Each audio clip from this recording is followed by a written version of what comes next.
Yeah.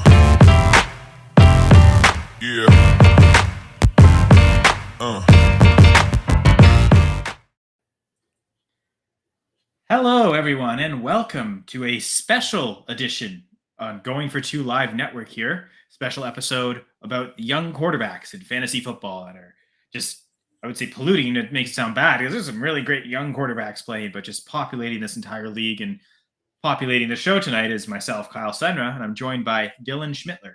Dylan, how are you doing? I'm doing pretty well, Kyle. December, it's getting a little cooler. Maybe not today, but it is. But the weather has been cooler, and you know what that means? Football is getting even more interesting and more decisive with every game meaning so much. Yeah, absolutely. Playoff implications abound across the whole league. All these games are exciting. Just thinking of last night's Cowboys Seahawks game, massive playoff implications there. Suddenly, those two teams could be a lot closer together. I think the Seahawks with a win only would have been one game back of the Cowboys, and that first wild card seed. It's not the first seed in the NFC, but that first wild card seed is probably going to be really coveted because while you have to play on the road, you get to play against an NFC South team. So I think there's going to be a big difference for first wild card versus second wild card in terms of the quality of opponent. Because then suddenly you're that second wild card team. You're likely not playing the Eagles, who, if they lose enough games, maybe you are, but they're probably getting the first round bye. But that might be the worst case scenario because you also have the 49ers and the Lions, I guess. Actually, that's the one you want to chase because the Lions have one playoff win in the last 70, I guess not quite 7 years, 65 years, 66 years, something like that. So, maybe that one too. But you definitely don't want to be the third wild card team because that almost assuredly means you're playing the Eagles or the 49ers right off the bat. So, and then the AFC is just wild. I mean, that's a gauntlet. No matter who you face, just getting to the playoffs will be tough. So, yeah, love the NFL this season. Yeah, I just hope we have healthy quarterbacks because seemingly somebody goes down every week. That's true. The season ending as well. I mean, Burrow, Cousins, Rodgers, all out for this. Okay, maybe not Rodgers. He might come back. But Cousins and Burrow out for the season. Yeah, we'll see about Rodgers coming soon. But probably fantasy-wise, done for the season. Did you hear Joe Flacco starting for the Browns this weekend? I mean, their other option would have been PJ Walker, so Joe Flacco probably makes more sense. Yeah, that's Joe Flacco starting. Bailey Zappi starting for the Patriots. Like, what a world we live in there. Bailey Zappi's willingly starting too because he started before when Mac was injured last year, that high ankle sprain. But he thankfully should have missed more time. Zappi probably should have got more starts there because that first game back, Jones is probably the worst we've ever seen him. I mean, he's been pretty bad this year too, to be honest. I mean, you imagine next Thursday night it could be Bailey Zappi and Kenny Pickett for the Amazon Prime game.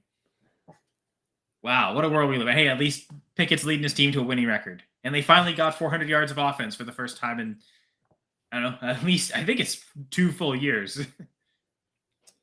Just so happens when you don't have Matt Canada coaching the offense, mate. Kind of tough to not think that's not just some coincidence. Like literally the first game without him, they succeeded something they hadn't done in so long. So yeah, I agree. Matt Canada, don't blame Canada for him. He is American. He's I don't know why he has that name, but yeah, that's not Canada's fault. Trust me on that one. I mean, who's at fault for the Panthers right now? And we're talking young quarterbacks. I guess the young quarterback named Bryce Young, who was the first overall pick, maybe a good place to start here. But the recent news, the Panthers this week will play their first game with an interim head coach because Frank Reich was fired. So I don't know what your thoughts on that situation are, Dylan, before we actually talk about Bryce Young. I thought Carolina probably went too quickly. I mean, of course, David Tepper seemingly has got a quick temper because Carolina's fired now, 3 coaches in the middle of the season with Ron Rivera, and then, of course, with Matt Rule last year. I mean, to be honest, Carolina drafted Bryce Young and looked like I really like the fit. A couple cool head coach who played in the NFL, knew the position, also played in Charlotte. And getting McCown, who played in the NFL a long time. But you know what you need in today's NFL more than ever? you need some wide receivers. And Carolina's wide receiver core might be the worst I've ever seen. I mean, Jokevious Mingo's big, and that's all I could tell you about him. DJ Chalk just runs wind sprints all afternoon. I mean, Adam Thielen, who's I don't know how old he is. 33 is Carolina's leading receiver this year, and Miles Sanders has been whoop whoop whoop. They should have gone and got David Montgomery. Clearly, the Lions made a good move there because they're almost effectively like very similar contracts for the two of them. It looks like the Panthers just chose to prioritize Miles Sanders, the Lions David Montgomery, and yeah, that's turned out to be a lot better for the Lions. But you mentioned it too, like the wide receivers. I think that's a huge part. And yeah, might as well get to talking about Bryce Young. I think one of the especially long-term dynasty limitations might be the Panthers themselves, because some comments were made after the trade up for the first overall pick and explaining the reasoning why DJ Moore was involved in that. And essentially, they didn't want to pay him. It's not that that adding him to the trade added all this value. They still gave up multiple first-round picks and then DJ Moore. It's not like we'll only send you one pick in DJ Moore. Like, they really almost gave him away to the Bears, and it seems like they just didn't want to pay the contract. I don't know if it's Tepper, the GM as well, but essentially this whole wide receivers getting $20 million a year, they want no part of it. At least that's what they said before the season. And yes, with this wide receiver room that you've bandaged together without overspending on any of them, has led to a 1-10 record. So I don't know that Bryce Young is developing great with this wide receiver room. I wonder if this season will make them rethink their philosophy, and then suddenly they'll realize, oh my God, we just gave away DJ Moore for nothing, because now we're gonna have to pay some other wide receiver basically that same contract. Maybe they truly believe Jonathan Mingo is the answer. I know I was a little surprised he was that early, that he was the 5th wide receiver. I know I had Josh Downs and Jaden Reed both as top 5 wide receivers in the class before the draft. Now, the 3 of the first rounders I predicted. Zay Flowers was a bit of a surprise. It's funny, he almost looks to be the best of the first rounders so far. Tank Dell and Puka Nacua have done great, but yeah, I was higher on Jaden Reed, Josh Downs, and so to see Mingo as that 5th guy, I was surprised with. I know a lot of people were surprised. A lot of people really like Jalen Hyatt. I liked him more than Mingo as well. I liked Rashee Rice more than Mingo. There's quite a few receivers I liked more coming out than Jonathan Mingo. So that was a questionable pick. But if their receiving philosophy continues, Dylan, it looks like all their hopes lie on Jonathan Mingo being that alpha receiver. And I think you and I are both pretty skeptical if he can do that. I mean, I like Mingo, especially if I was building like a Trevor Lawrence best ball stack, because Jacksonville and Carolina played week 17. But Mingo's not really a deep ball guy. Jalen Hyatt can take the lid off defense. Jaden Reed has been a nightmare to face the last couple of weeks, because if he's going like a little end round, little reverse, he could be a great yak guy. Just get the ball in his hands, and all of a sudden it's boom. Facebook user wondering, Dylan, what you and I are doing here. Yeah, this isn't a regularly scheduled program on the Going for Two Live network. Dylan just approached me with the idea of, we did this a few weeks ago. We did fantasy regrets, just randomly. I think that was a random Tuesday. Just do a live stream, talk about our regrets. This time, you had the idea of young quarterbacks. So I think there's so many great young quarterbacks, and so many young quarterbacks that are relevant for fantasy football, that it makes it such a great conversation to have. So yeah, we decided to do this. Won't interfere with Jeff's DFS show. That's still like 3.5 hours away. I don't think we'll ramble on that long, Dylan. I mean, I know I can. I don't know if people want that, though. Jamie's here as well. Hey, guys, he says. And yeah, Jamie's always supportive. Going for Two Live member himself, but always supporting the brand and the fam. How high were you on Bryce Young going into the draft? So I liked Stroud more, but ever so slightly. I still liked both of them more than Anthony Richardson. I did have questions. Everyone mentions the completion percentage. To me, it was just the lack of starts. That was the really scary thing, because we have had a very long track and unfortunate track history of these one-year starters. And I mean, he did get a little bit more than 1 year's worth of starts. I think it was multiple seasons, or I think he got hurt. And so he only effectively had, I think, 13 or 14 starts in his college career. That was a little scary. So I was pushing for Stroud and Young more, but I've kind of had Stroud as the number 1 QB in the class the whole time. The only thing that really made me sway off that was Richardson smashing his first 2-3 weeks. Maybe I was wrong about that, but then suddenly the Stroud started taking off, and that's.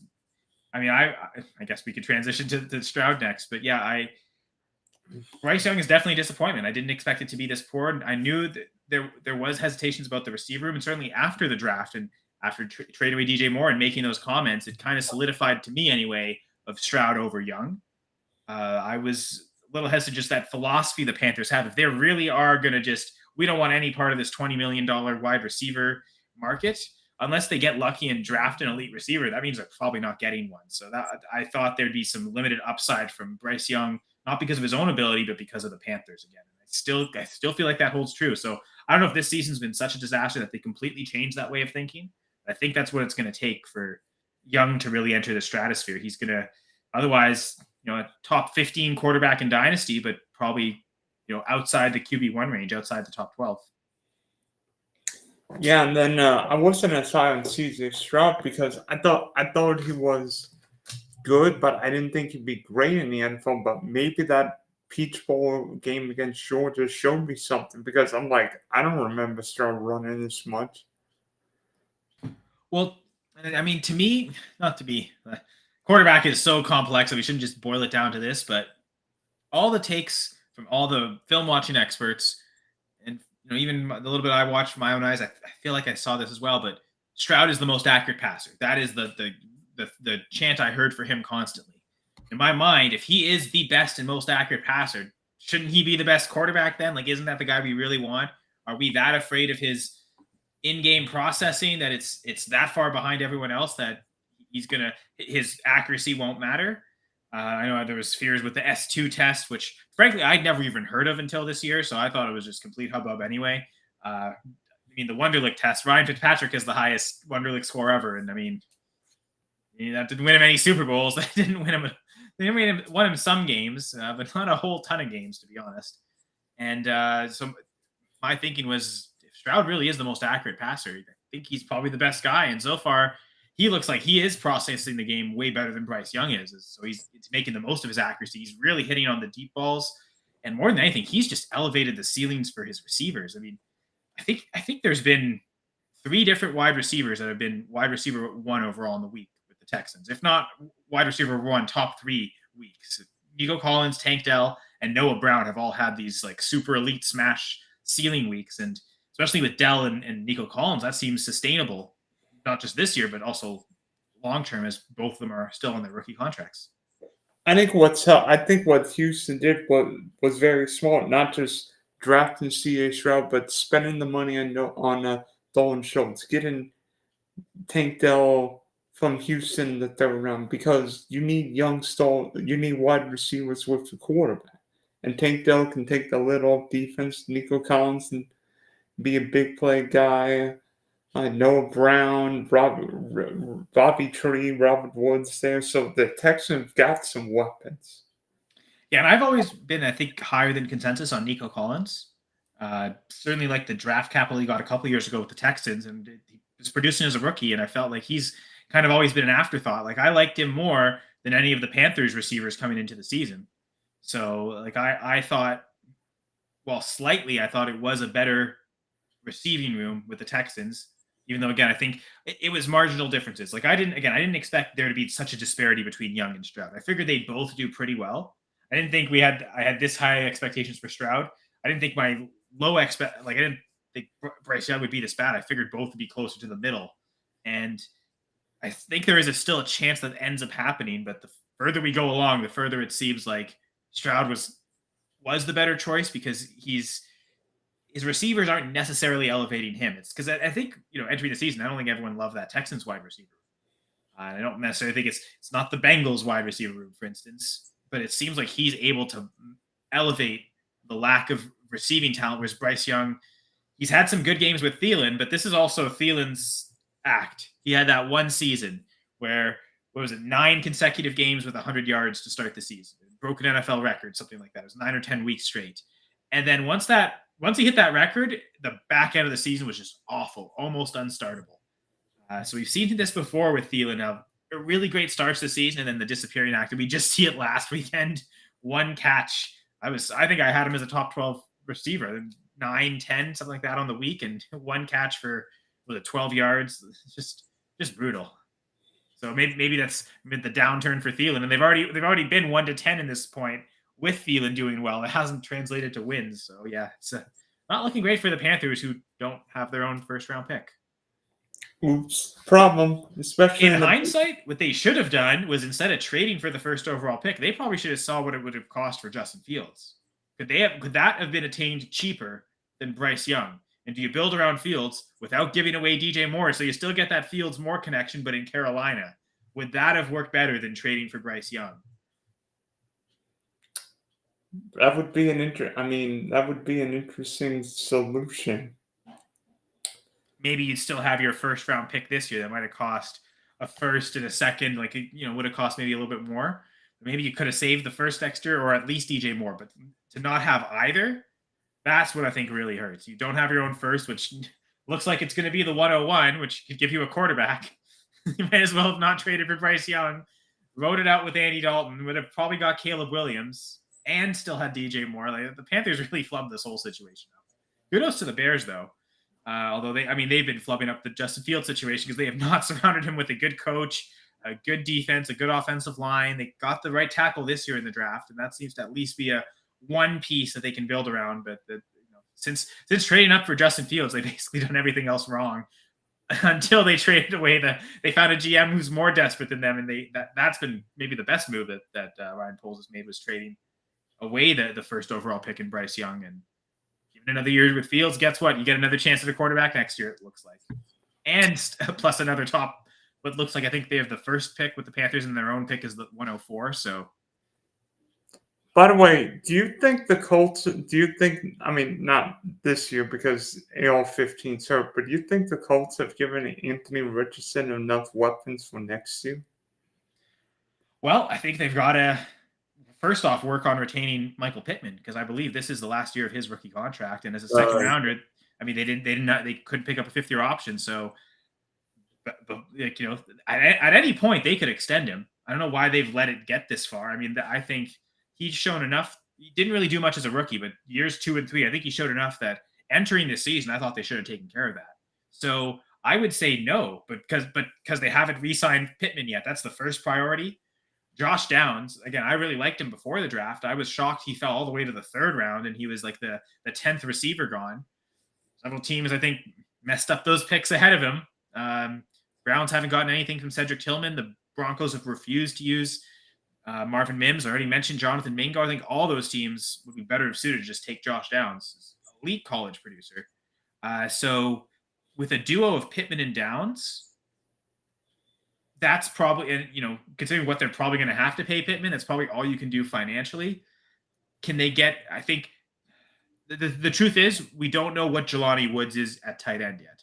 Really super athletic player, missed this whole season due to injury. If he can come back and be a factor next year in his 3rd year in the NFL, tight ends, take a little longer. Unfortunately, this year's games rep, he didn't get any to help with that development. But if Woods can figure it out, I think that gives Richardson 3 solid pass catchers. Let's be real. Jonathan Taylor's a great pass catcher out of the backfield. It's just the Colts have refused to use him in the abundantly catching balls. So as long as they can re-sign Pittman, I say yes. But if they can't come to an agreement with Pittman and they just lose him, I like Josh Downs, but I don't know if he can be your alpha wide receiver. Now, do they not re-sign Pittman to maybe go sign T. Higgins? Although I know the one rumor is that the Bengals might just franchise tag him, deal with it for 1 more year, and then maybe let him walk. Or if someone really comes knocking with a great offer, they'll tag Higgins and trade him. But that might not necessarily be an option. I don't know if the free agent wide receiver class, Pittman and Higgins make it look great. So if the Colts lose Pittman, though, and they don't have access to him, and Higgins gets tagged, I don't know what their other option is. So I think no, but if they re-sign Michael Pittman, then I will say yes. I think that is enough to surround Anthony Richardson. And don't forget Pierce, too, in Indianapolis. Right. And he's been pretty disappointment, though, for a 2nd-round pick. The fact that almost immediately week 1, Josh Downs came in, it's almost like Rashee Rice to Sky Moore. These rookies this year just immediately overtook those other guys. We maybe messed up the picks last year because we really nailed them this year. But yeah, I mean, I don't know. Christian Watson's been in Fuego the last couple of weeks. Well, yeah, that you know what, that's another team I've talked about too. Yeah. He has really turned around. I think he's gotten healthier too. No, I think Watson's definitely shown a lot more than Alec Pierce. The truth is with Alec Pierce though, they still have 2 years left of a rookie contract. So there's still time for him to develop. If he can develop and they get 3 legit wide receivers and Jelani Woods, that's 4 pure pass catchers that they can throw to. That would be, I think, an ideal situation for Richardson. I know of the 3 quarterbacks, I did like his situation the most, being tied to Michael Pittman. I felt Pittman was better than anyone on the Texans or the Panthers. Now, the way Collins and Dell have played this year, maybe that's not so true anymore. But I still think that, it's definitely a much better situation than the Panthers. So at least the Colts haven't done Anthony Richardson like the Panthers have done Bryce Young pretty dirty. Sorry, but Jamie's comment here is Jelani Woods showed flashes last year with some top 5 weeks. So I know that's tight end's been a struggle. I thought he was their only real answer to solve that, and they haven't had him all year. So that's kind of been a disaster. If he can come back healthy next year and really show what, again, he flashed as a rookie, I think that's great for Richardson. At this point, I'll have to take the L on being so low on Richardson, but it's funny that in Dynasty leagues, he's the only one of the 3 that I actually ended up with a share of. It was a single QB league, and even though I had Young ranked ahead of Richardson, I thought the idea of, okay, 1 QB, I can go big or go home and take the risk on Richardson. If it was a super flex league in that scenario, I probably would have gone Bryce Young, to be honest.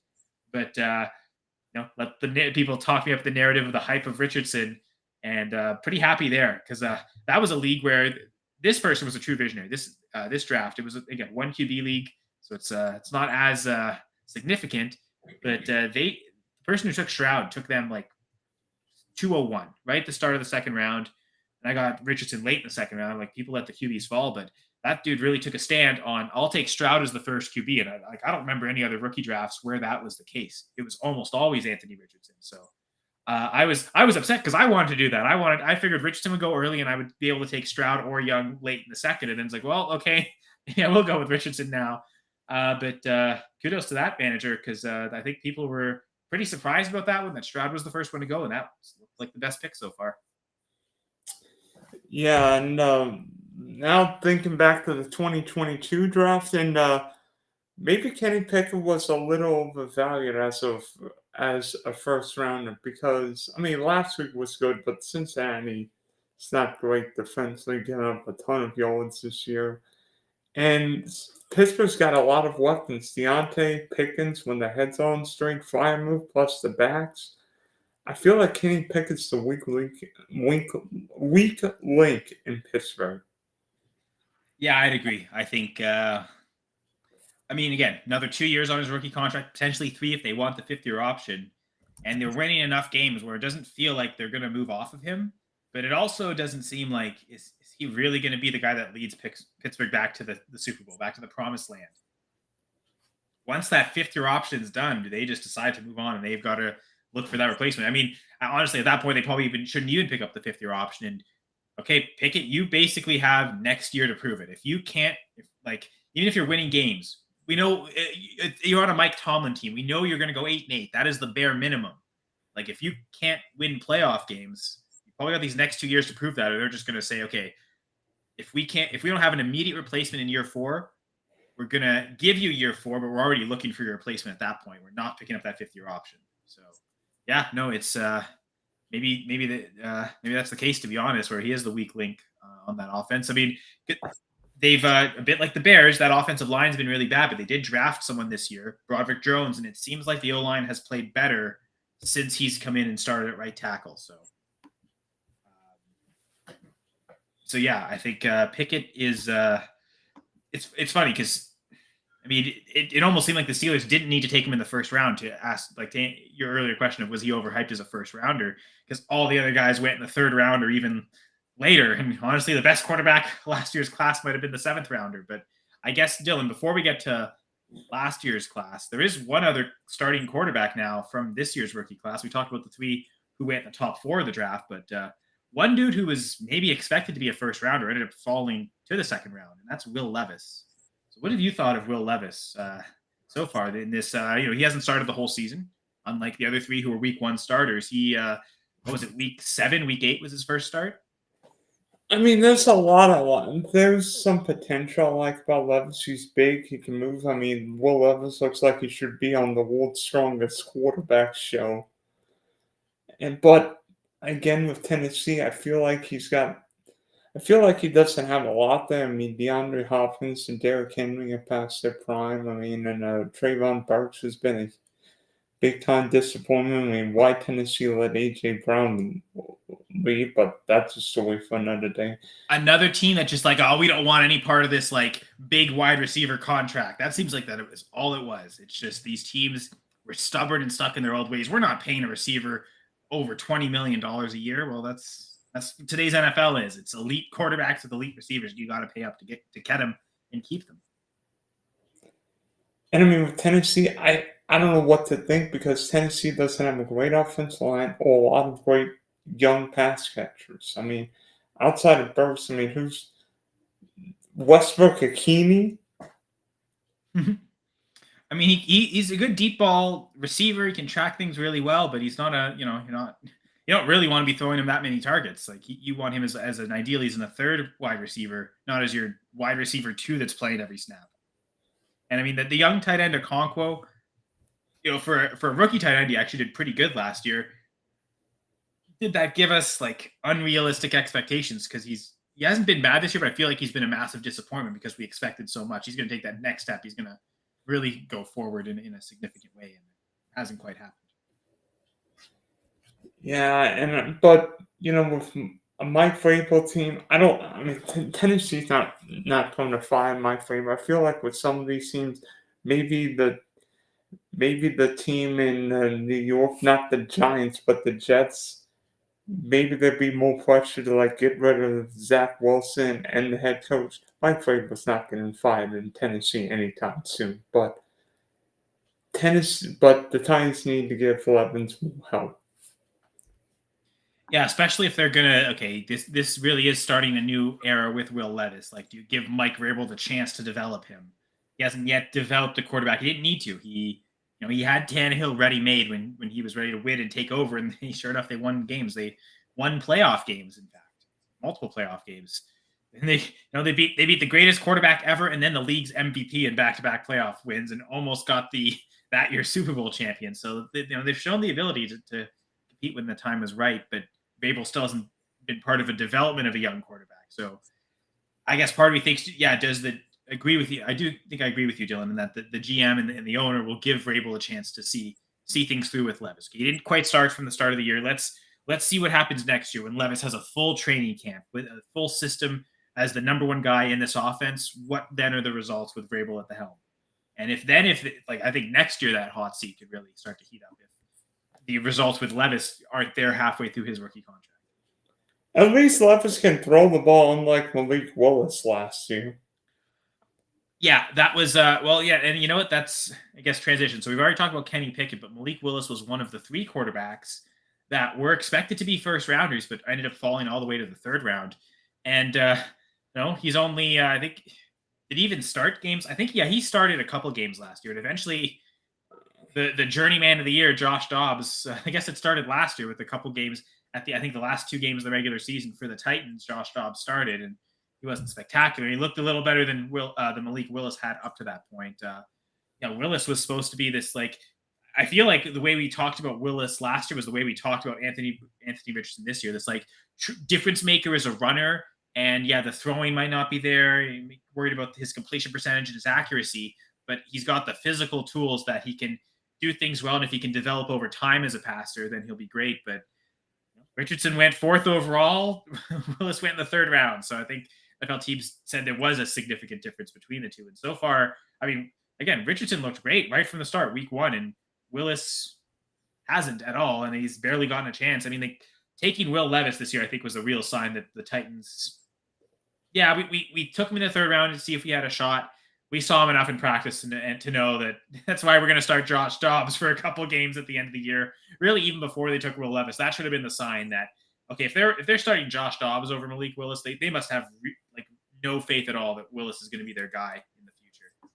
And I mean, people were thinking Tannehill would be cut this year, and he obviously wasn't. So I think, I think Malik Willis experiment. If he starts games, it's not going to be in Tennessee. I mean, outside of an injury, I suppose they probably have no reason to cut him or move off from him. He's a cheap quarterback on a contract. If they ever need to throw him in a game, he can at least run really well. It'll maybe confuse defenses, not something they'll be prepared for. So they probably keep him as a backup for the next 2 seasons, and then worry about it later. So yeah, Malik Willis doesn't look like he's going to be starting games anytime soon. Yeah, especially because I think there will be an era change. One of Derrick Henry's going in from Nashville this year. Yeah, that kind of start. I mean, there already talks this year. They were trying to trade him, and I wonder if they clearly decided not to rebuild last year, but they probably could have if they said, okay, let's either trade or cut Tannehill, trade or cut Derrick Henry. Let's give Will Levis the shot right from week 1, and even if we don't win games, let's get a good pick next year and let's really start that rebuild process. It seemed like they were okay. Let's give it one last hurrah. Let's bring Henry back. Let's bring Tannehill back. I have a feeling neither are going to be on the team next year. So, yeah, I agree with you of a new era. Will Desmond Ridder be the Atlanta Falcons starting quarterback next year? I don't think he will. Now, he hasn't been nearly as much of a disappointment as Malik Willis. He's been able to start games, but I don't know. The fact that they benched him for Heineke, it's not like Heineke is some fantastic quarterback. But the fact, I mean, the only reason he's starting right now is because Heineke's hurt. If Heineke hadn't gotten hurt, I wonder if he'd still be starting right now. So, and it's funny because for the longest time, Desmond Ridder had this home win streak. He'd not lost at home, and it was dating back to like high school. Like at Cincinnati, he won every home game at Cincinnati, and so it's just wondering like, on the road, it doesn't look like that capacity's there, but was he winning those games or was the team winning in spite of him? Like he's got his legs are a decent weapon. It's not like he's a bad thrower of the football. I don't think he's that great though. It seems like he is holding the offense back to a certain extent. Not as much as say Marcus Mariota did last year. I think that dude's kind of gotten over the hill to the point where, I mean, he had some okay performances last year. I think he was dealing with an injury. Then he looked really bad at the end of the year, but I think Ritter's looked better than that, but not better enough. I could see them getting the week 1 starter for the Falcons in 2024 is currently not on the Falcons roster. I don't think they're drafting anyone necessarily, but this is a team that they were one of the teams that seemed to be in on Deshaun Watson before the Browns ultimately got him. They kind of maybe settled for Ridder, but it seems like they're still searching. Arthur Blank does have some big pocketbooks. Just a blank trophy case, so he really wants to fill that with a franchise quarterback. I mean, it's not like Atlanta's short of weapons with London, Pitts, and Bijan. I mean, I'm just thinking, there's a guy who went to Georgia, Justin Fields. Yep, I think Fields is a better quarterback than Desmond Ridder pretty easily. So that would be an upgrade to me. I was going to talk a bit later about potential destinations for Fields because we referenced it earlier. It does seem like the Bears are going to move on, and that is one that he has seemed to be tied to. I think there's another South team though that I could see him going to. I could see that team also being frustrated at quarterback. Jamie Parag, the Cleveland Browns connoisseur, wish Watson went somewhere else. Yeah, you wish David Tepper interfered that time, and that's the spot he went to Carolina. So that franchise is already losing. I already sent him there, but yeah. I mean, how many quarterbacks are the Cleveland Browns going to go through this year? I reckon about 20. Well, they're already on QB4, so yeah, almost on that pace. Yeah, Deshaun Watson, PJ Walker, Dorian Thompson-Robinson, and now Joe Flacco. I guess Thompson-Robinson started a game before Walker, or no, I think they went to Walker first. I can't remember. But yeah, it's funny because we talk about maybe Pickett, Ridder, Willis being disappointments. I'll be honest, as bad as Malik Willis has been, he wasn't the worst disappointment of that draft class, though. That undoubtedly has to go to Matt Corral, who we don't even have to spend time on. Because I think he's still on the Patriots practice squad. I can't remember, though. I mean, they're going with Bailey Zappi over him. So, like, at this point, I think Matt Corral, I don't think he's ever going to start an NFL game in his life. Unfortunate last year, he missed all last season with the foot injury. And the Panthers decided, you know what, let's just go with a new quarterback and Bryce Young. Like, he's a 3rd-round shot. Nope. I don't know if he's ever going to get a shot. I've got one thing to say for Matt Corral. Meow. Well, he got me out of Carolina, and yeah, I don't know if again the fact that how bad quarterback play has been in New England, and he can't even sniff a chance at starting. I know those guys have been in the system longer, but that's got to be the biggest indictment, right? If if he had any ability, they would have just gone to him instead of Bailey Zappi because they didn't even keep Bailey Zappi on the initial 53. Like when the season started for the Patriots, Mac Jones was the only quarterback on roster. Now they were able to put everyone on the practice squad. No one got poached. And they were able to get Zappi back on the team. This seemed like what the Cowboys did last year with Cooper Rush, who he didn't make the initial 53-man roster. And good thing they made him the backup week one, and good thing because Dak got hurt that game, and suddenly, oh yeah, this guy wasn't officially on the team a week ago. Well, he's starting the first month. So yeah, it just seems like Matt Corral. That one's so done that we're done with this conversation. It's funny, Dylan, because honestly, the quarterback taken in the 5th round and the quarterback taken in the 7th round of last year's drafts, those seem to be the two best quarterbacks. Starting with Sam Howell, who, I mean, I feel like he's definitely not the problem in Washington. It seems like he's been playing pretty well. He's had some turnovers, but he's taken a ton of sacks. That O-line really is very poor. David Cole 2.0. Sorry? David Cole 2.0 for Sam Howell. Yeah, just a lot different draft capital. It does seem like Howell's already better than David Carr, though. Leading the league in passing yards. I don't know if David Carr ever did that. He's about to have a bye week coming up, so that'll come back down to earth a little bit. But he might lead the league in sacks and hits taken. Well, how will that have ever happened? Someone who leads the league in passing yards and sacks the same year. That's probably never been done before. So, like, I feel like Washington has so many holes, and he's done good enough that doesn't look like they're going to get Caleb Williams or Drake May. They might be able to trade for those picks, but they already are so depleted as a depth at a ton of positions. Can they even really afford to go trade up for that quarterback? Do they not just they got gifted Sam Howell in the 5th round? He probably, honestly, in hindsight, he should have been the guy that go to Pittsburgh. I really liked him coming out. I believe I had him as the best quarterback in that class, to be honest. I was pretty high on him, and I can't remember who I had second. I remember I was not high on Pickett. He was the one guy of those potential first rounders. I was actually the lowest on Pickett. So for him to be the first one, I was like, oh, I don't know what I'm talking about. But yeah, I remember I think it was Howell and Ritter were the two that I was the highest on. And then I think it was Willis next, Matt Corral 4th, and Pickett 5th. I think that was my order going into the NFL draft. And yes, for fantasy purposes. If I was looking real life NFL purposes, I think Willis would have been a bit lower. But I think the fantasy upside was there. I did have some concerns about the passing accuracy. Howell and Ritter had enough mobility, but also developed as passers nicely that I thought those were the best mix of what you wanted for fantasy.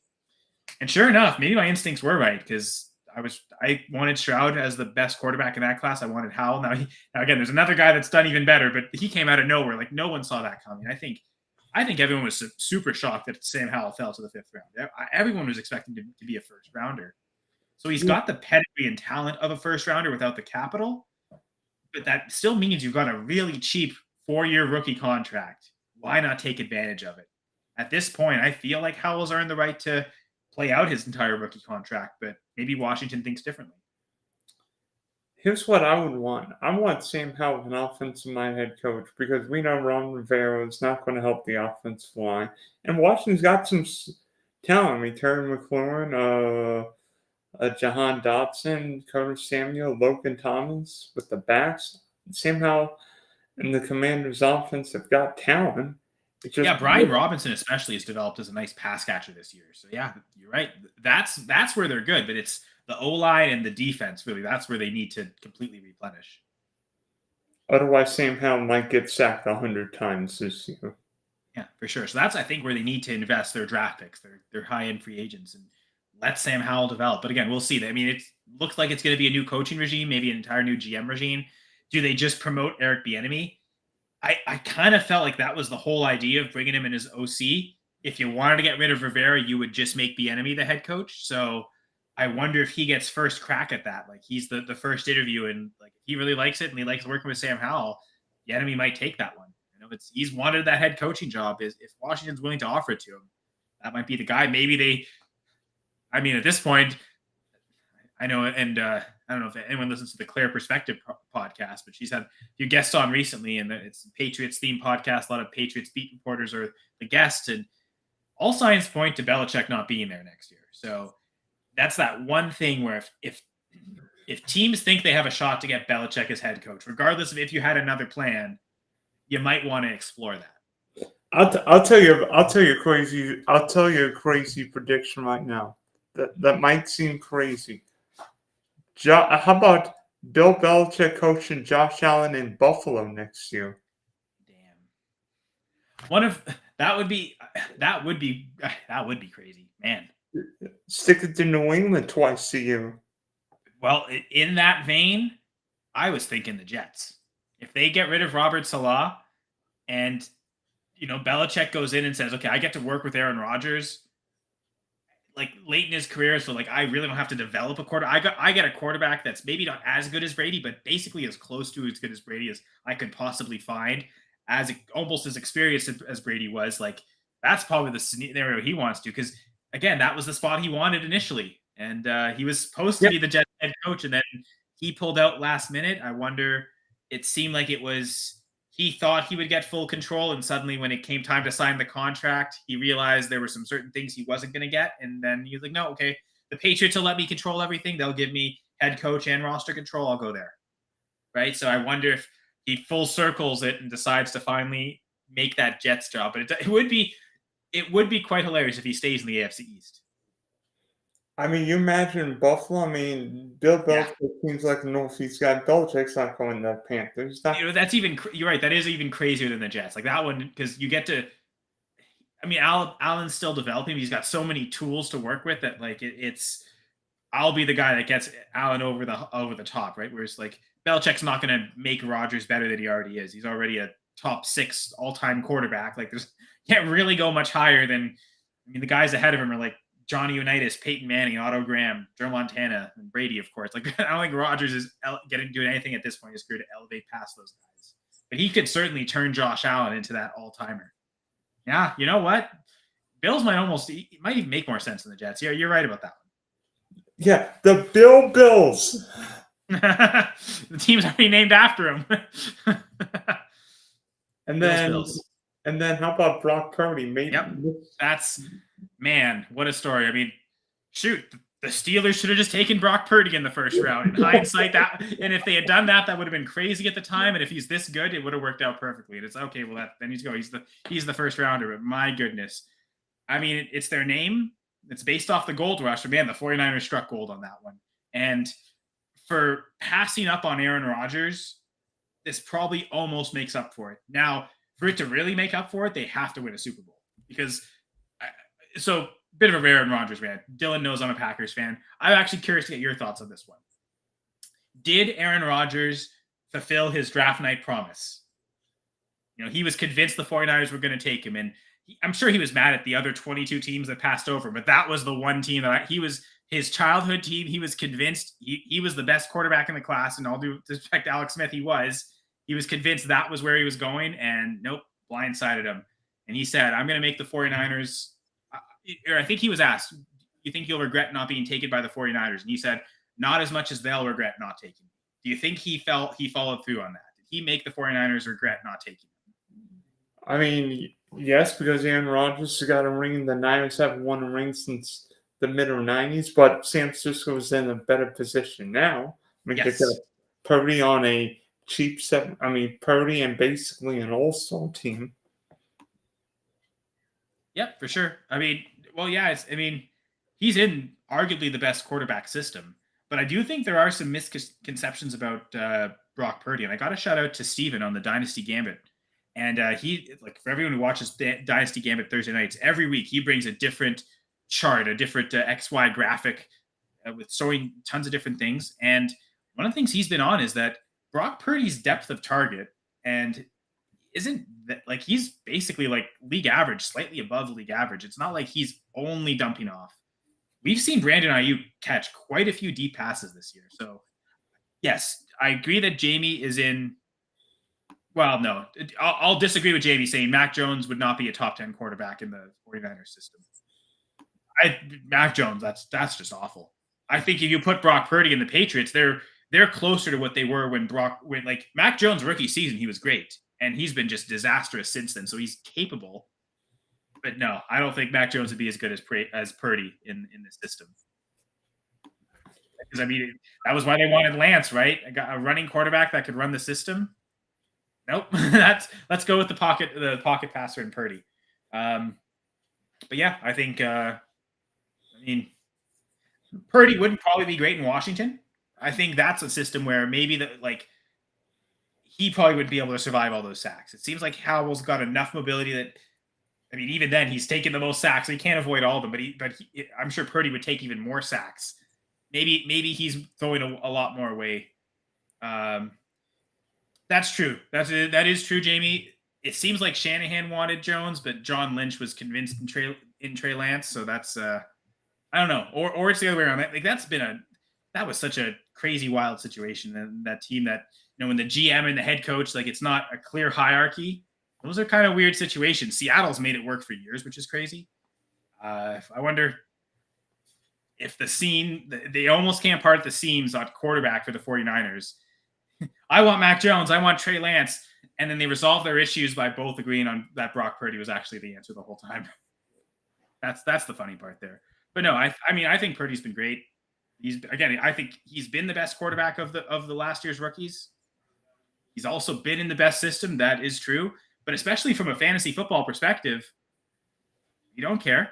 I mean, it's not like the system of the argument I could see from a real NFL standpoint, but not from a fantasy standpoint. Because guess what? Brock Purdy is going to be in that system for the foreseeable future.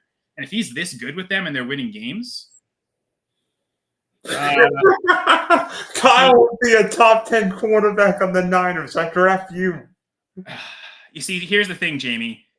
My wife might be. I'm not, though, because I've seen her throw a football. She's way better at it than I am. I am brutal at throwing a football. I would be Matt Corral.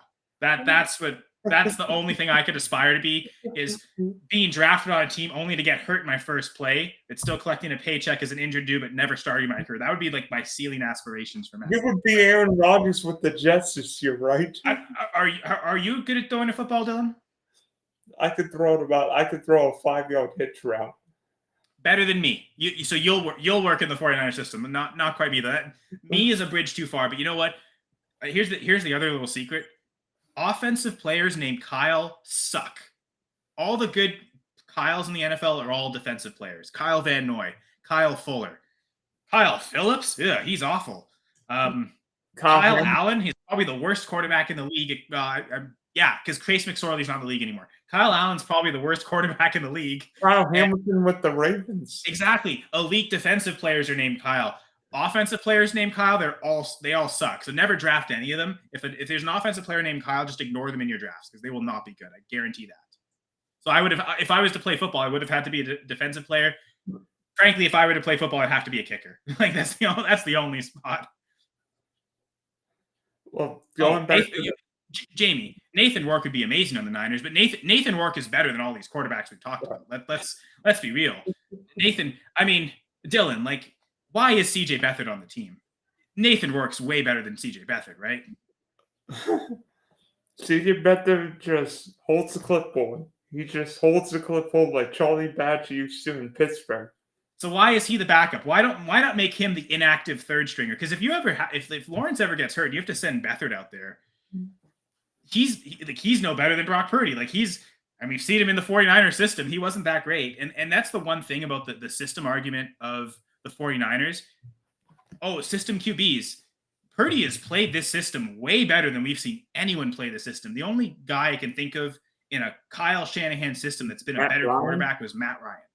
And that was MVP Matt Ryan at the peak of his career with Julio Jones at the peak of his career. You might have still had Roddy White at the tail end, maybe not by 2015, or 2016, I guess. Yeah, I think Roddy White was retired by then, but like, that's it. Like, Kyle Shanahan quarterbacks, maybe Matt Schaub led the Texans to a couple playoff runs, but like this idea that like Purdy's been way better than Garoppolo ever was on the 49ers.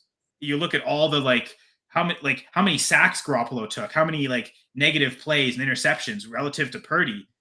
Purdy's willing to like throw it away a bit more, to be fair, but like Purdy's way better than Garoppolo ever was with the 49ers. If Purdy plays in that Super Bowl, he might have won that game. He might have made that deep throw to Emmanuel Sanders in the end zone, because Garoppolo, we know his deep ball's pretty awful. So yes, he's a system QB, but he plays the system way better than we've seen anyone. Garoppolo wasn't this good. Beathard wasn't this good in the system. Nick Mullins wasn't this good in the system. The little bit we've seen of Trey Lance, he wasn't as good as what Purdy's doing. So yeah, system QB for sure, but I'll be honest, there are very few quarterbacks in the NFL that aren't system QBs. There's a maybe like now we have CJ Stroud, that like he's maybe the 6th, 7th guy that like they are their own system. They're so good that they can, it doesn't even matter what the system is around them. They'll just be good. I mean, Burrow, the O-line still isn't great, but he's taken an awful O-line to the Super Bowl because he's Joe Burrow and he can just elevate the system. Mahomes, I mean, this isn't the first year where the receivers have let him down. And he like a bad receiving year with tons of drops. He still led a team to a Super Bowl a couple years ago. Got the crap kicked out of him by the Buccaneers, but that's another story. So yeah, why isn't Nathan Work starting somewhere? Honestly, there's so much bad QB play in the NFL this year. Nathan Work would be better than, I think Nathan Work's better than Kenny Pickett. I was convinced before this year Nathan Work was better than Jordan Love. Love has been better of late.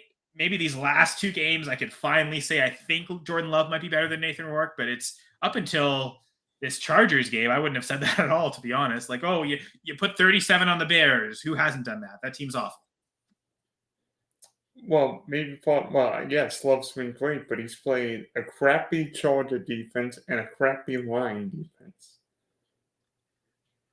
I mean, Lions defense has been pretty good this year, to be fair, but yeah, that one was the impressive one, because there's not a lot of quarterbacks that have looked that good against Lions. I mean, I think back to the first time Love played the Lions this year. He looked awful. The team looked awful. That was the worst game the Packers have played all year. They had no answer for that pressure. The O-line was awful. Jenkins was still kind of hurt. You see when the Packers, now their best offensive lineman is Elton Jenkins. Once he's back healthy, it does help things, of course. But yeah, that was the impressive one. That was the win that made me think, okay, there might be something here with Love. But it's taken this much time. He's been in the NFL. This is 4th season in the NFL, and it's now like week 11 of his 4th season for me to say, okay, yeah, he's maybe better than Nathan Work. So that should have been more apparent earlier, but it wasn't. Nathan Work's amazing. I guess, he's pretty young. He's only 25, so I guess he counts as a young quarterback. So it's not off topic to rant about Nathan Work on this episode. But in all seriousness, though, like I think the Jags stand a way better chance at winning games with Vork. If Lawrence were to ever get hurt, throw Vork in. He can evade pressure. He's got a cannon of an arm. You talk about Will Levis's cannon of an arm. Like, that's what Nathan Work has to me. But much better throwing on the run, much better evading pressure. I think there's something there with Rourke, to be honest. And like, if the Jags ever trot CJ Beathard out, I think you're just wasting snaps, to be honest. Hey, I just want Trevor Lawrence healthy on Monday. Well, for sure. You'd ideally never want to be in that situation. But my thinking is, if that ever happens, like, I think they stand a way better chance at winning games with Rourke than they do with that. Well, I've got a question for you. Speaking about Trevor, seemingly that 21 draft class looked great. Maybe it was the COVID year. Maybe it was, some of these guys playing bad schedules or not playing at all. A little bit of guessing. Obviously, Trevor's been the guy, but could Trevor Lawrence lead it? Am I crazy being a Jag fan? But could Trevor Lawrence lead the Jags, if not Championship Sunday, maybe one high? Sure. They could have beat the Chiefs last year. They were on their way 2 drives, 2 red zone turnovers in the 4th quarter. Problem. If they score touchdowns on either of those, maybe Mahomes goes back and scores anyway, but like, they are that close to Jamal Agnew fumble and a Trevor Lawrence interception away from potentially winning that game. So, last year they showed they can keep up with the elite teams in the NFL. The eventual champion Kansas City Chiefs. So, I think they can. I think it's possible.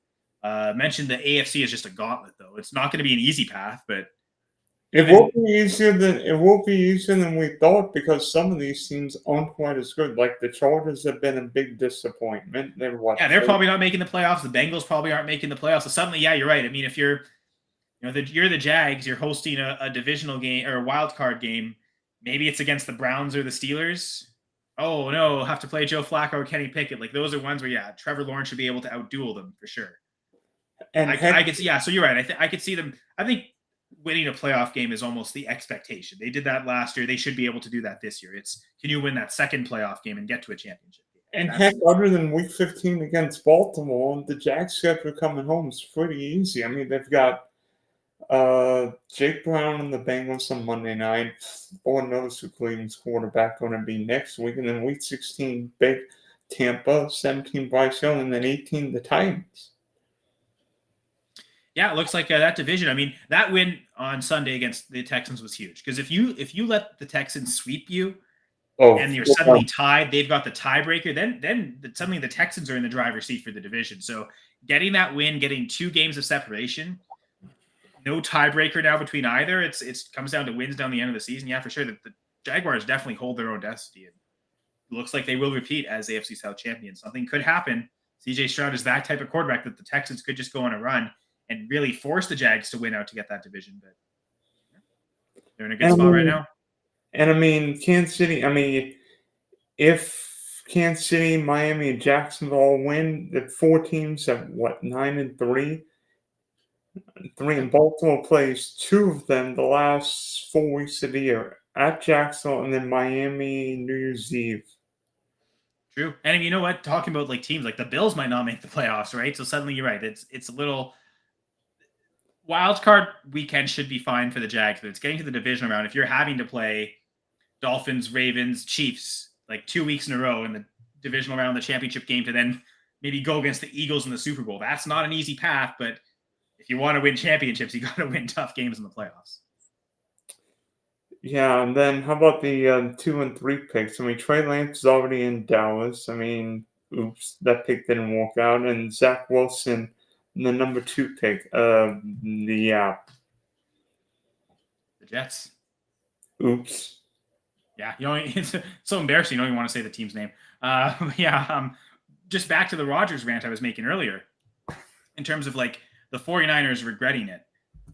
Because part of the other question I was going to ask you, Dylan, if Aaron Rodgers was drafted by the Jets, do you think he has more Super Bowl rings right now? Or not the Jets, the 49ers. He is on the Jets. We know that. If they decide to take Rodgers instead of Smith, but they have won a Super Bowl with Rodgers, but they have won multiple Super Bowls with Rodgers. Well, I mean, the 49ers got the 3 straight NFC championship games. Yeah, probably. Maybe they win that Super Bowl with the Ravens. Maybe they were a throwaway in that one. They were a throwaway against the Chiefs one. And like, honestly, probably Rodgers would have hit Emmanuel Sanders in the end zone for sure. His accuracy, he is not missing that throw. That's for sure. Like if they could be in the same situation and Rodgers is there, they probably win that game against. And we would have got the Rodgers Mahomes game we've always wanted and never got. But like they're probably winning that one. And to be honest, I think he could probably outduel Joe Flacco to win that game. I think Aaron Rodgers. And you know what? If Aaron Rodgers had been Samson's quarterback against the Giants, we could have got Aaron Rodgers and Tom Brady for the battle of the 12s. Yeah, they wouldn't have let that. Was it Kyle? It wasn't Kyle Williams. It was another guy named Kyle. It was someone Williams that fumbled the punt for the 49ers that led to that Giants win in 2011 in overtime. I'm pretty sure he fumbled. I think it was, but didn't he fumble the opening kickoff of overtime? So the 49ers go and get the ball back. It all looks good, and you fumble it, and you just give the field goal away to the Giants, walk-off win. Hey, right? I mean, like, Rodgers probably doesn't let that. I mean, to be fair, Eli Manning did beat Aaron Rodgers the week before, so maybe he would have had his number anyway. Hey, the Giants won 2 overtime NFC championship games. One of them you don't want to remember. Oh yeah, no, yeah. Well, I mean, to be fair, it's Brett Favre's last game. I like to remember that part that he's gone, because at that point it was. I mean, he was still really great, but it was definitely time for Rodgers at that point. But yeah, you know what? And to your point with the NFC Championship games, I think that that Russell Wilson Kaepernick 2013 NFC Championship game, that was really close. The 49ers had a chance to win that game, and maybe if it's Rodgers and not Kaepernick, maybe that it's because I think the Seahawks won by 1 score. can Rodgers reverse that difference and give them that one score and get them to that Super Bowl against the Broncos? The way the Seahawks manhandled the Broncos offense, that 49ers defense was almost as good. They probably would have done the same thing. So if they could have just got to that Super Bowl, they probably win it just going away purely on the defense. So, I mean, I think you can argue the 49ers might have 3 Super Bowls if they had just drafted Rodgers. So to the point of the regrets, they had to trade away 3 first round, like they went with Alex Smith. They went through that whole era with Kaepernick, then eventually Blaine Gabbert. I still like Chip Kelly. How do you start Blaine Gabbert over Colin Kaepernick?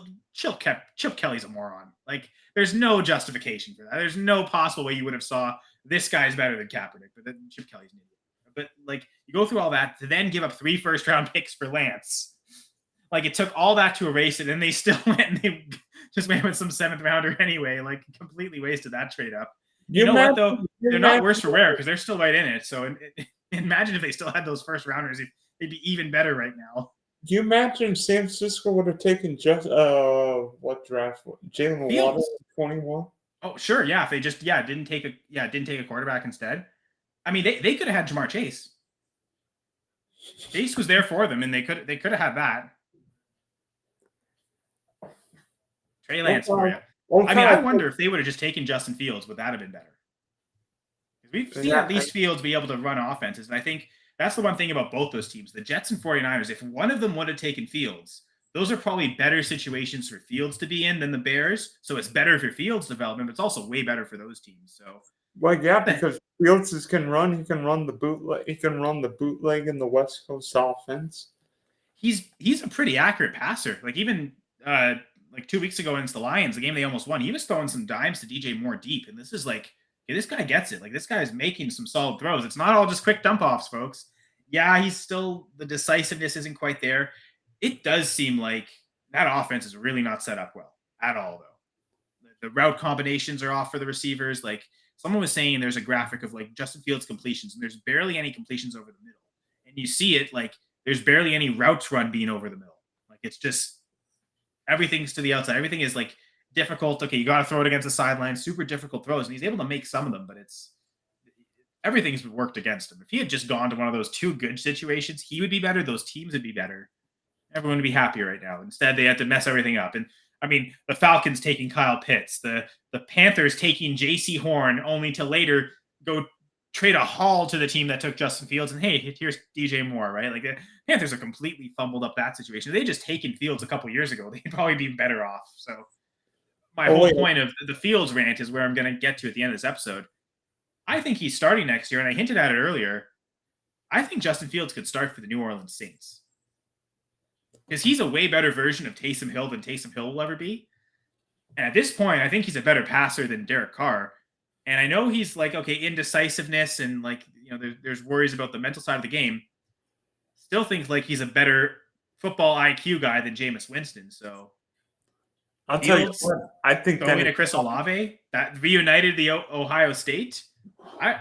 That's suddenly started to become my favorite spot for Fields. I think the Atlanta one is something a lot of people have talked about. Even I talk that up a lot. Why didn't they just take Justin Fields instead of Kyle Pitts? They're not even using Kyle Pitts. You might as well take in the quarterback. But I'm kind of in on Justin Fields to the Saints. I would have the Saints got rid of Dennis Allen because I think Dennis Allen may be the worst coach in the league or one of the worst coaches in the league. I'll be honest. I think it's Matt Eberflus. 5 field goals last week. I mean, Derek Carr is off. Like, I don't think Derek Carr is very good. I think that, like, now part of Dennis Allen seems to be infatuated with Derek Carr. He's the guy he wanted. So that's more Dennis Allen's flaw is his loyalty to Derek Carr. And like, I don't think Winston's very good. So I get why they still think Carr is the answer as opposed to Winston, even though I know a lot of people are clamoring for him. I just think Fields is better than all of them. So yeah, send Fields to the Saints. Yeah, you're right though. Dennis Allen probably, I think he's a decent DC.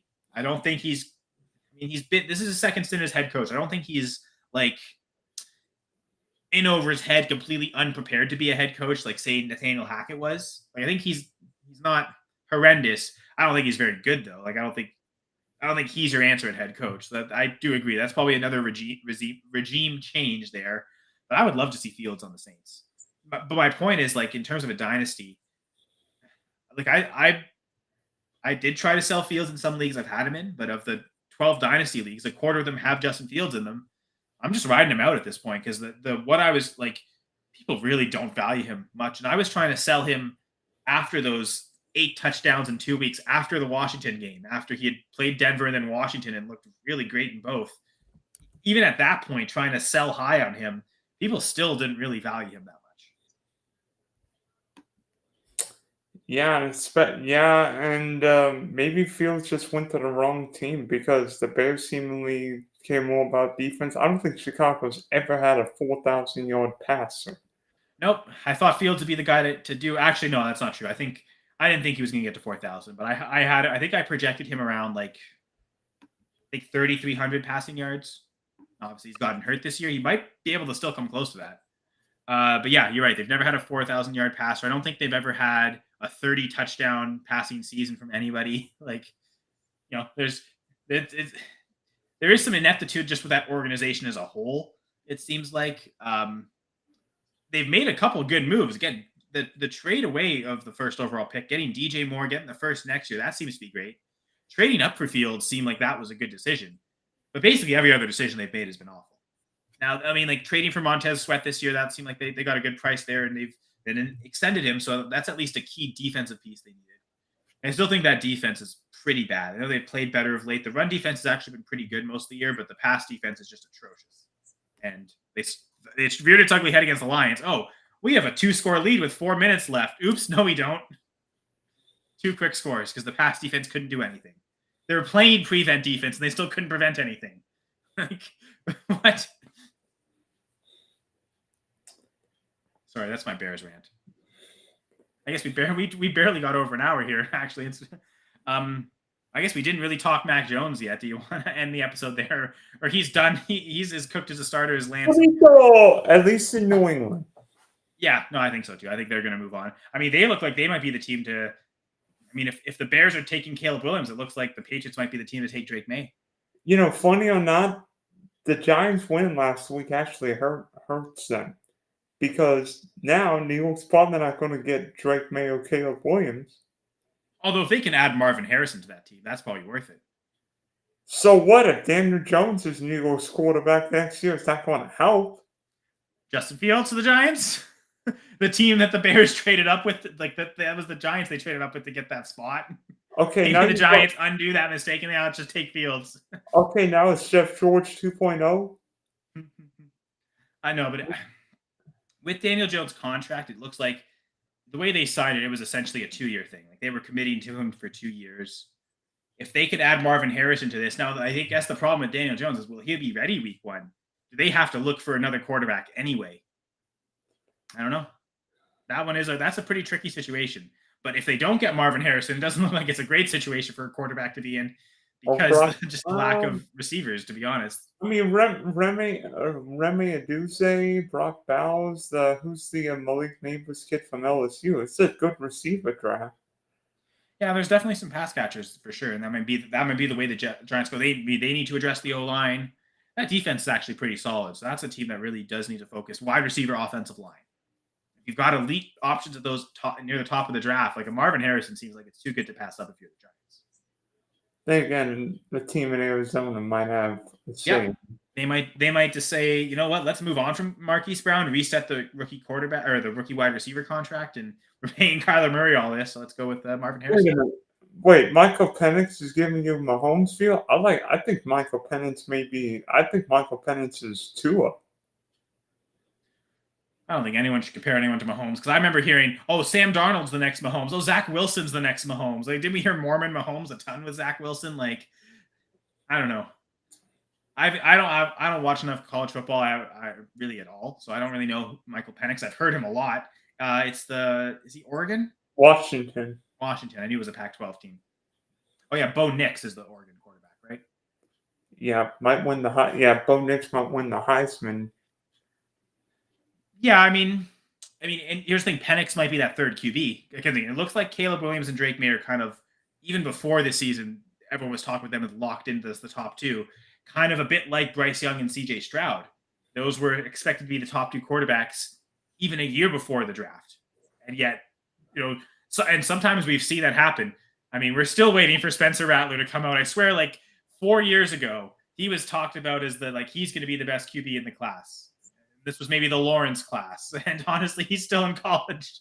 So we've had that some years where the guy we expect, okay, next year he's going to be the first overall pick. We've gotten that wrong more often than not. We got it right last year, I suppose. At least the top two, we knew who they were going to be. I think it's been the case again this upcoming draft, but I guess we'll find out.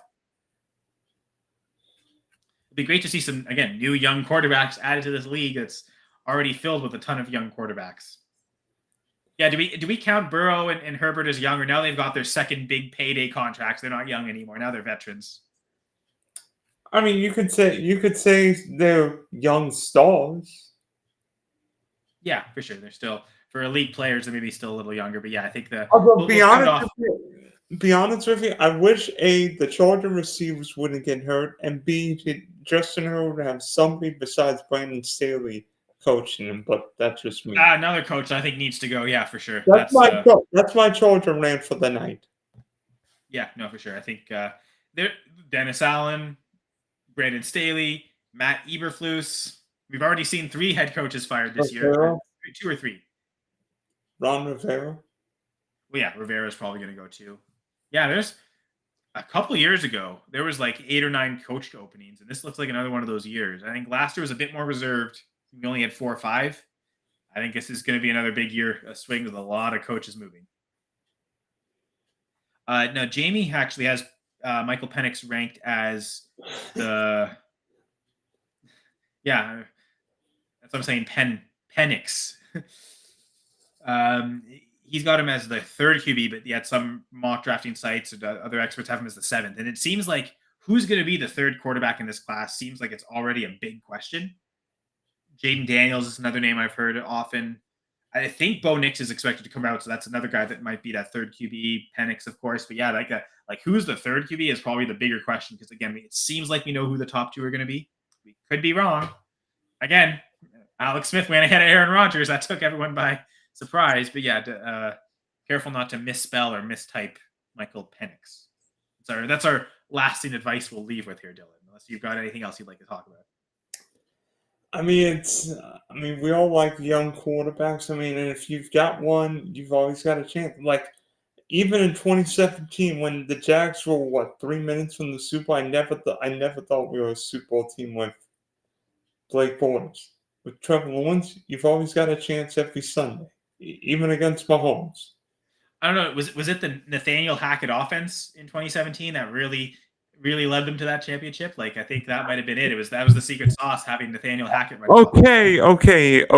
It might have been Jacksonville's defense, but that's another story. Yeah, Calais Campbell, man, that was the best signing that season, because instant impact.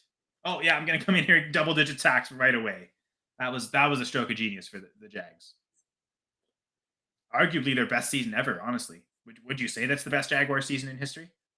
Either that or 99, when we hosted the other time they've made it to a championship game. So yeah.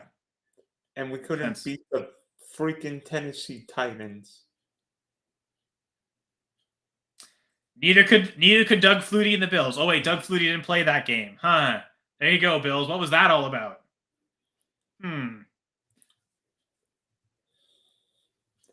Because I swear, if Doug Flutie starts that game, there's no Music City Miracle. They don't only score 15 points. Like they'll win that game. Heck, the Bills might have made it to the Super Bowl that year. And Thurman Thomas wouldn't forget his helmet. Yeah, no, for sure. That was you know what? And maybe we, again, to tie it back into the young quarterbacks, the rumors were that the brain trust of the Panthers front office and head coaching, the rumors is Frank Reich wanted CJ Stroud. And yet the rumor was Tepper interfered and said we have to take Young. And he's kind of pushed back on that, saying Young was always the guy they wanted. Even if they they might have traded down with the Texans and dared them to take Stroud anyway at first. But yeah, it's just, I don't even know where I'm going with this. I got lost in the sauce, kind of like the Panthers got lost in their QB decisions. But like this idea of what is the right call, what isn't the right call, we don't know. And of course, in rookie drafts, we got to make those calls anyway. Jamie's talking rookie superflex drafts are going to be interesting at the beginning of the second round this year, with all these wide receivers and QBs plus Bowers going mid first. I also think like, man, you want some like this year we saw it quite a bit too, getting these really good running back profiles early in the second. Jamie, the best running back in the class, Roshan Johnson. I often was taking him in like the early to mid second. I remember vividly some 204s, 205s taking Roshan Johnson, maybe even later in some drafts. So like I got Zach Charbonnet second round of my dynasty draft. Thurman Thomas in college, was he ahead of Barry Sanders? I don't know about this one, Dylan. Again, I barely know college now. And Barry Sanders was unbelievable. I'm not sure you were alive in '88. Then opposing coaches told their defense to not hurt the starter because they'd be screwed if Sanders came in. Yeah. No. This team doesn't know what they have in their backup. Don't just let the starter play out there. Yeah, Roshan on fire.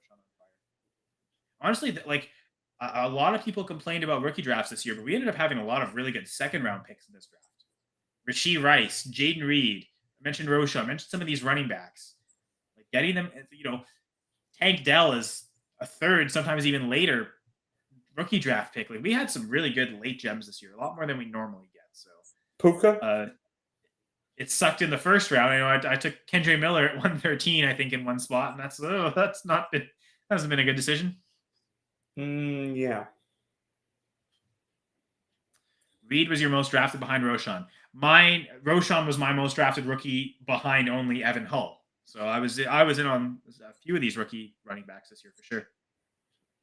Like I don't know how many dynasty leagues you played. I know you played in a couple. Do you remember who your most rostered rookie or most drafted rookie was? I'll tell you what. In basketball, Laporta and Musgrave were like two of my big tight end drafts. I loved getting like Jaden Reed and even JSN. I started JSN in my dynasty league last night, which he had scored a touchdown, but everyone else did apparently. But no, for sure. Yeah, you guys had it. Jamie saying Laporta in the late second. Yeah, you and Jamie were in on Laporta, Musgrave. You see, I especially didn't like Musgrave going so early because I thought Tucker Kraft would be just as good, but you could get him sometimes like 2 rounds later. So I had more Tucker Kraft and Luke Schoonmaker. Those were the guys I wanted so far. I mean, Kraft, they both had games with touchdowns, but they really haven't been startable very often. I did start Tucker Kraft a couple times last week. Oh, yeah, Evan Hull in the 4th is my most owned. Yeah, thanks to you. Oh, yeah, sorry, because I was hyping up Evan Hull. I had him as, before the draft, I had him as RB5. Like, I was all in on him. Great college production. The tape looked great. The athletic score was good. Like, I thought this is everything you want in a running back. He's basically been JaMycal Hasty now. He's played one game and got hurt. So, like, we really don't know what Evan Hull is. Yeah, those are my 4 main ones, I think. Evan Hull, Roshan Johnson. I think I ended up not even drafting. I think I just picked up Chris Rodriguez in a ton of leagues after the draft. So I think I ended up with a bunch of shares of him too. And I was all in on the running backs this year. I thought it was a really good running back class, to be honest. I don't know if it'll be quite the same in 24 because there's not a Bijan Robinson in this draft. Probably not even a Breece Hall, Kenneth Walker. Like those guys still, those guys were, I thought elite profiles, and they went like the mid second. So yeah, I have a feeling we're not going to see a running back in round 1 this year. And Mel Kiper will probably say, well, that's why you shouldn't drop the running back in round 1. I'm like, yeah, whatever. Again, it seems like drafting Bijan made more sense than drafting Kyle Pitts. It might have made more sense to like the Lions, but the Falcons, especially when who was the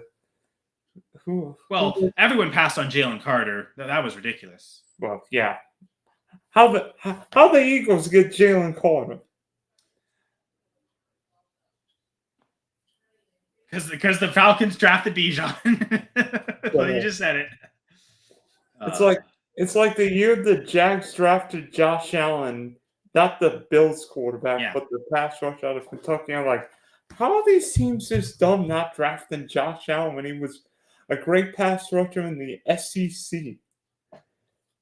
That's true. Yeah, I did remember him falling a little bit that year. And yeah, kudos to the Jags for being smart. Because I thought I saw a graphic. He's already like second all time in the Jags franchise in sacks or something.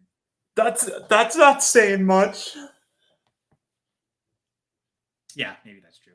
But again, he's even past Calais Campbell, I think. Yeah, Jonathan Taylor and Chubb were early second rounders. We have been able to hit on some of these early second rounders at running back too. So yeah, it'll be rookie drafts next year. It'll be great. Again, we'll add some more young quarterbacks to the crop we already have. But Dylan, we'll get out of here. We said an hour, but we're closer to an hour and a half now. But that's okay. There's great conversations, a lot of young quarterbacks to talk about. Thank you, Jamie, for hanging out with us in the chat again. Jamie, super supportive of everything going for 2 Live. Actually, considering maybe we should have just had Jamie on the show. That would have been great too. Sorry, Jamie, didn't think of it. But yeah, Dylan, before I forget, and I think about it now, I'll let you have a chance to plug all the content you create and share with the viewers. Going for 2 Rider. Also check out my YouTube page, Spunky Spectrum Sports YouTube page. Hey Jamie, maybe we'll get you on. We'll talk Jags Browns next week.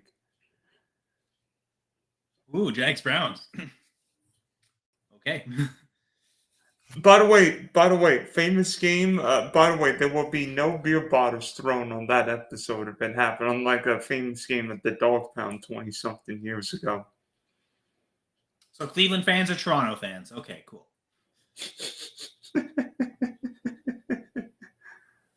I'm Canadian, but man, Toronto fans are some of the worst fans ever. They're not. Trust me, the fans from Duval County were not throwing beer bottles. Every Jags fan I know is fantastic. You're great. Brad Harvin's great. J. Mike is great. Like every Jags fan I know is a fantastic human being. We've got a pool at our stadium. Yeah, how cool is that? But yeah, cool everyone to hang out with us. I'm Kyle Senra on Twitter at Senra Says. I also host the Full Press Fantasy Pod at FBC_Fantasy Pod. And on the Going for 2 Live network here, I've got the Monday night 2-point conversion show. And I guess 2 episodes left. We'll do this week 13 Monday night game. Your Jaguars, Dylan, will be playing the Bengals, as already mentioned. And then we end next week with a doubleheader, another one of those Monday night 2-pack game at 7 p.m. Eastern, game at, or I guess 7:15 p.m. Eastern, 8:25, whatever. There'll be 2 Monday night games. We'll be on, I think, about 15 minutes before the first one. Myself, Gladys, Louise, Tyler, Dan, the B League Says. We pick props. We'll pick player props, pick against the spread, higher, lower. We've done that all year, so I've been keeping track of it every Monday night, and hopefully we help you guys win some money on Underdog Fantasy. I guess we do have a sponsor here. Might as well show the QR code or the promo code GF2.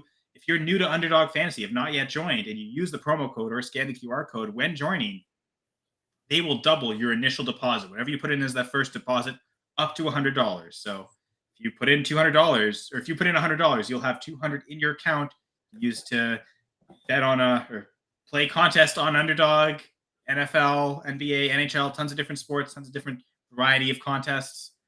It's fantastic.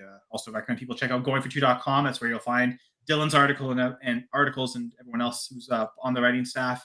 We've got rankings that I help part of the consensus rankings for both weekly rankings and Dynasty. And in the offseason, we'll also do draft rankings.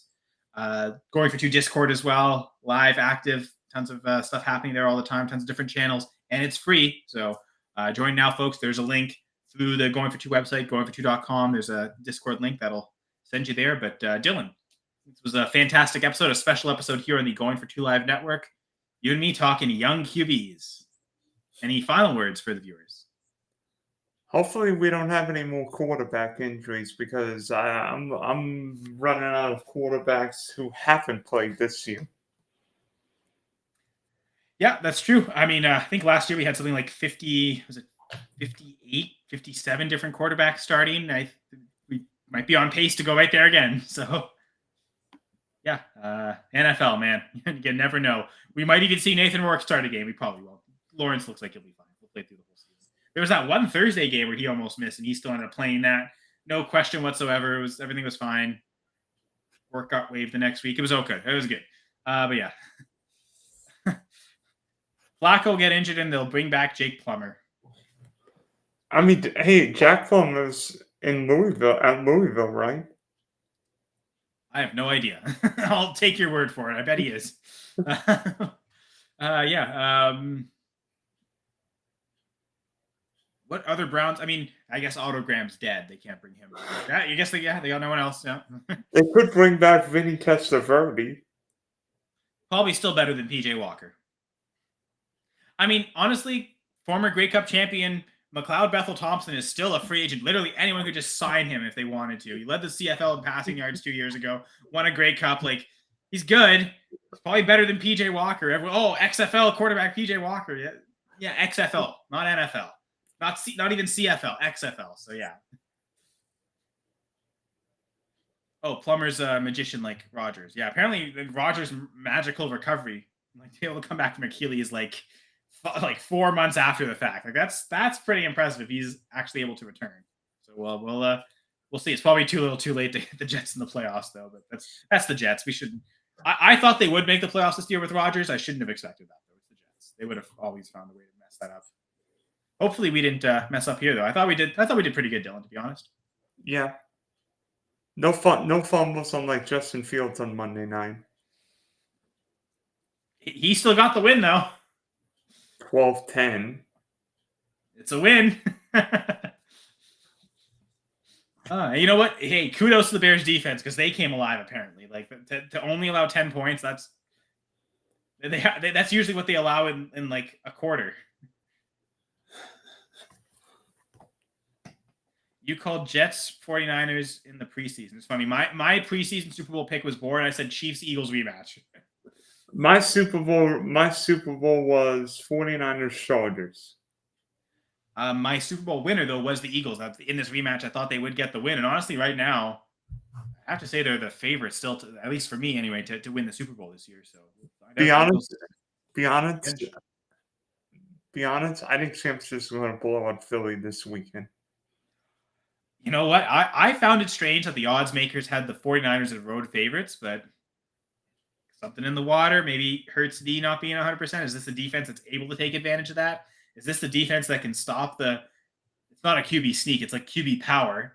And like, can you stop them running in short yardage? Because that's been literally unstoppable to get anywhere close to the goal line. Maybe the 49ers are the defense that's able to stop it.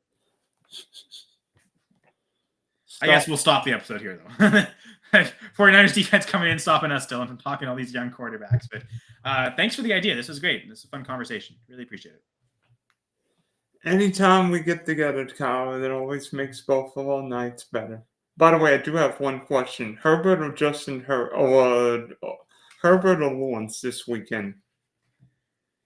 I mean, it's the Patriots defense, but it also doesn't seem like the Patriots defense is that good. I would go Herbert. I've got him ranked higher. I'll pull up my rankings right now. I'm pretty sure I've got Herbert ranked at like QB4 on the week. Yeah, but I hear there might be some weather in Foxborough. Yeah, if that's concerning, I guess the one advantage you'll have there is that Herbert plays before Lawrence. So you get to see what it looks like Monday morning and then make your decision. Yeah, I've got Herbert at QB4, Trevor Lawrence at QB7. So I don't think you can go wrong. I mean, to be honest, Jake Browning probably puts up a better fight than Bailey Zappi. So like that's the game where they'll keep up more and force the Jags to pass more than the Chargers. But the Chargers defense is also so bad. Maybe they just let Mondre Stevenson run through him and Herbert has to pass in order for them to keep up. Like who knows? They'll just Charger this and somehow the Patriots will win. Like even that's how bad the Chargers are sometimes. Zeke Elliott is questionable. Who is Zeke? Zeke Elliott's questionable. Well, yeah, I mean, lately it's been just Stevenson running through everything, so I don't know that Zeke being in or out is going to make the difference in the game. Now, to be fair, I guess it is a Chargers defense that's so weak against the run that you would just love to pound the rock every single opportunity. So maybe they won't be able to quite do it as much as they want to. I think it'll be a strong week for Stevenson, though. I've got Stevenson at RB11 this week, so I think Stevenson the top 15 player. Definitely up there for me. But yeah, I guess we'll find out. But yeah, my rankings have Herbert. That's where I would lean. But again, both top 7 QBs for me this week. So I don't think you can go wrong. I'm also someone like if I don't have to wait till Monday night to find out this stuff, like just give it to me Sunday kind of thing. So I don't think it's an advantage. I mean, if Lawrence really is the best option, if he's playing Monday, play him anyway. But I don't know. I'm thinking Herbert, to be honest. I've been wrong before though. Oh, this is how I end shows, Jamie. I never know how to shut up. I go, maybe that's the perfect way to end. All right, we're ending. Bye. See you, Dylan.